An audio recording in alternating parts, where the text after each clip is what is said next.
mythologies. The Origin of World's Mythologies. It is one of the latest books by a writer called Michael Witzel. So you kindly see that in what is this internet also. You will see the description. So there I found a very interesting thing. In Michael Witzel's portrait in Wikipedia, there is a case which is cited. There is what is called a California textbook case. So in California, it so happened the authorities, the state authorities, they also teach various religions. They give some introduction to various religions. So there, our religion was portrayed in a very, very funny, very, very insulting manner.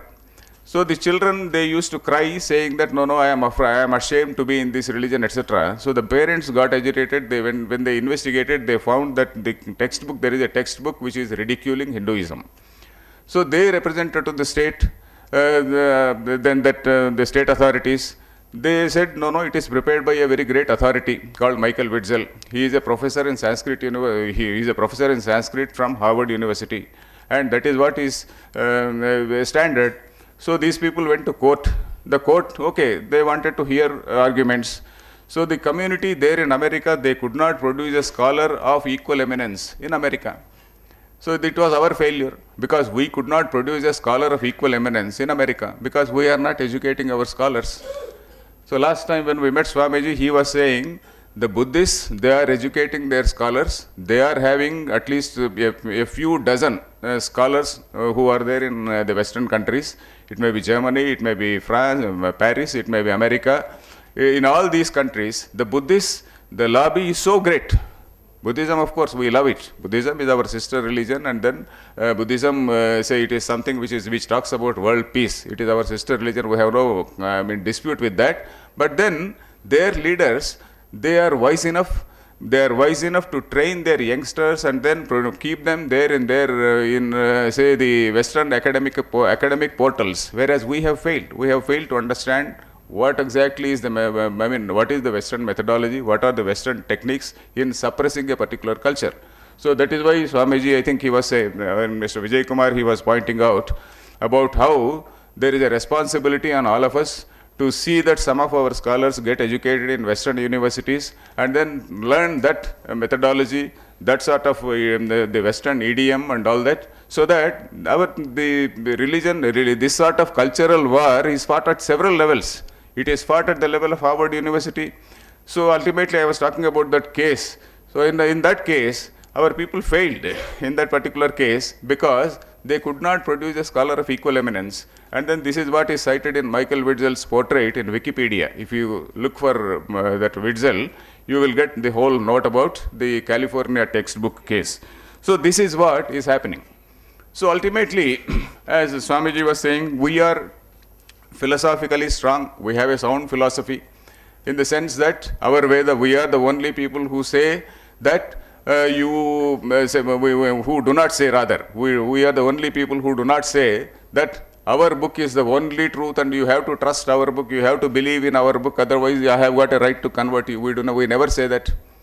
In fact, our religion is something which we are very comfortable with some African tribe. If you go to Africa and then you find somebody worshipping some snake or worshipping some hill, you are very comfortable with that. We have absolutely you don't dispute, you don't say that you are somebody who is inferior or anything. You accept all types of worship, you accept all types of God forms, all these things are admissible, you worship. So ours is a culture which contributes to world peace. In fact, all the other cultures, if you see, they say, mine is the only book which you have to follow.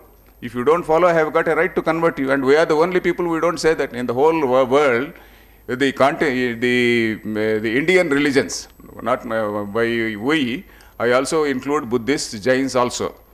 If you are a Buddhist extremist, you are the most peace lover. You are the greatest peace lover. If you are a Jain extremist, you are the greatest peace lover. If you are a Hindu extremist, you should be talking about equality of all religions. You are not hating anybody. So this is our culture. But unfortunately, we are being attacked from various sides. And so what is the role of the business people? Of course, I do not know, because the methodology of collaboration among the business people, I am not an expert in that. Maybe you have to have some sort of brainstorming session instead of having media. say in front of the media you can't discuss several things. So maybe some brainstorming session you have to have in order to actually develop some methodology. For example, Sri Bajaj was telling about Kerala. So what to do, how to say address that particular problem, how so like that.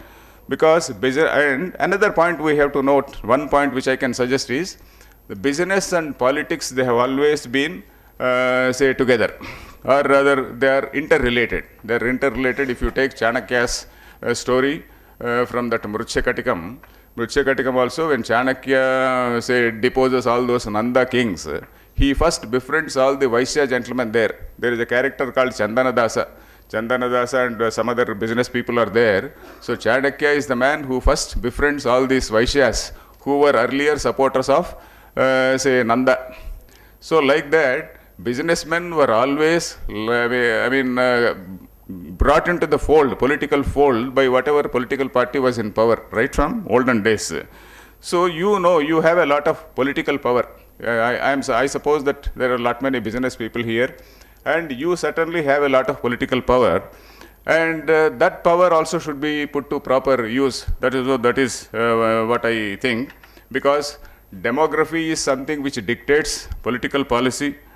Demography ultimately is what is likely to dictate political boundaries also, because I was referring to that book Breaking India. He also writes that if we allow the situation to drift, if we allow the situation to say just go around like this for another 20 to 30 years, maybe a situation may come where India can be broken into three pieces, like that professor, like what was projected by the professor in Princeton University. So this is also possible. So as business people, I request you to be interested in the integrity of the country, in the not only in the political integrity but also in the cultural integrity of the country. And for that cultural integrity, you can certainly, as suggested by the earlier speakers, you have to identify the unifying forces. In any country, there are what are called unifying forces and divisive forces. And we are supposed to identify what are the unifying forces, and we are supposed to support them. So this is one thing which I request, which I suggest to you. And then your bargaining power also should be, say, quite good. Because unless you have that bargaining power, somebody else in the name of minority, in the name of something else, they can have enormous, say, bargaining power. Not only bargaining power, it can go up to the level of a blackmailing power. So that is possible. So these things I request you to keep in mind. You have enormous potential. As business people, you have enormous potential. And our dharma certainly talks about, say, building up artha.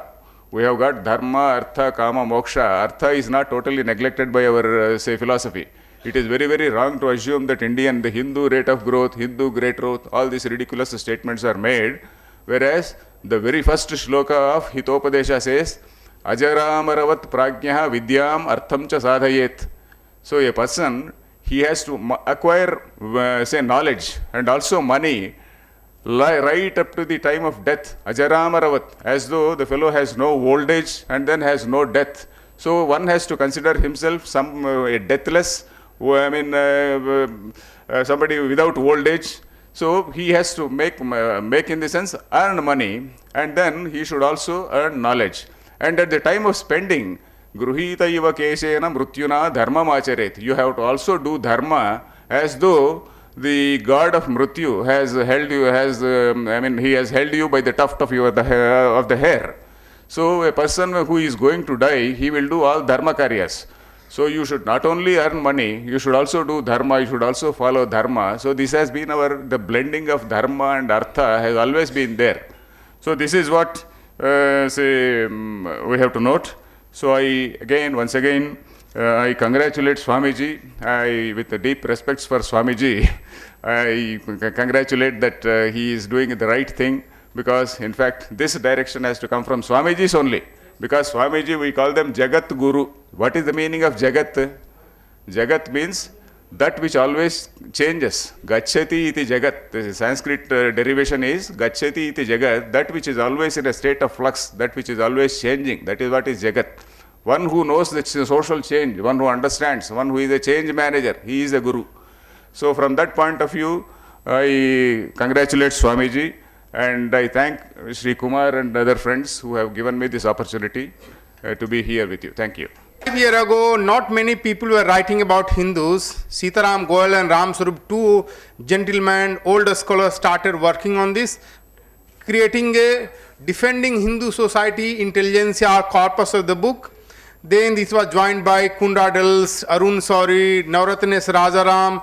In the edition is Raju Malhotra. You'll be surprised. All these years, European scholars who were challenging us, criticizing us, were going without any challenge. They have a walkover. First time, through our challenge, Penguin India has withdrawn the entire book of the Wendy Doniger. So this is at least we are challenging them, we are not giving the walkover. We thought to appoint Mr. Kumar as a coordinator for World Hindu Congress for this Andhra Pradesh. I will ask Mr. Kumar to please come here. Mr. Kumar is there. And he is Mr. Kumar ने हमारे लिए जो ये meeting आज organise की, कई दिनों से इनसे बातचीत हो रही थी और मैं चाहूँगा कि आंध्रा से यहाँ पर जो लोग यहाँ पर आए हैं, हमारे बिजनेसमैन, इंडस्ट्रीज, एजुकेशनिस्ट, प्रोफेशनल्स, इनके साथ हाथ से कंधा मिलाकर सहयोग करें ताकि ये जो हमारा वर्ल्ड हिंदू कांग्रेस जो है इसके कोऑर्डिनेटर के रूप में हम पूरे आंध्र के अंदर में एक बड़ा काम खड़ा कर सके। मैं चाहूँगा जोरदार तालियों से आप मिस्टर कुमार का स्वागत। Thank you, sir. Now here is a deal from Mr. Kumar. Whoever actually fills this form, World Hindu Congress registration form, will get India Breaking, as suggested by Dr. Arvind Rao. So India Breaking, Rajiv Mehotra's book. Breaking India book will be given to them from the Buddhavarapu Trust. Okay, that is so. Everybody is requested to fill this form. Now the second session starts where Swamiji is actually chairing the next session. Ravi Prasad Garu to come onto the dais, please.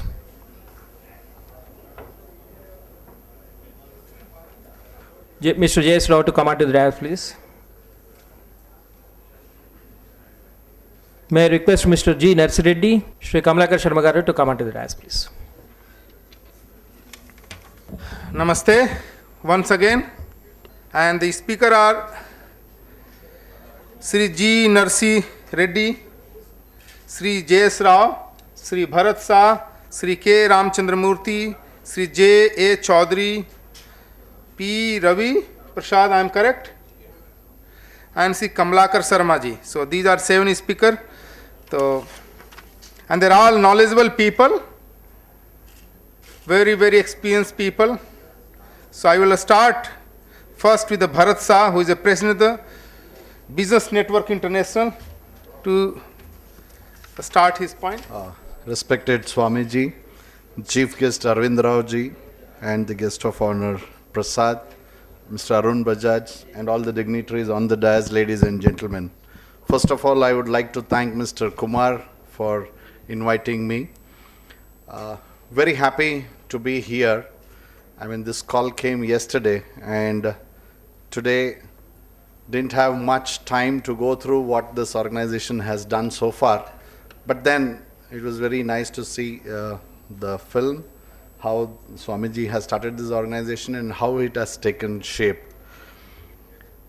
The toughest, the challenge, the best part is the strength is the number of Hindus in the world, but at the same time, that's a challenge also. If it is a small group, then all being together, it becomes very easy.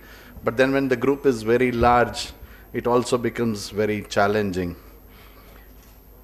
Money, very important, Swamiji said. I'm also the Vice President of Jain International Trade Organization, also started by a Swamiji, and similar question was asked to Swamiji, why as a Swami you're talking of money? But then that's what he said. Money in the right hands is very important. Money in the wrong hands will be durupyog, and money in the right hands will be sadupyog.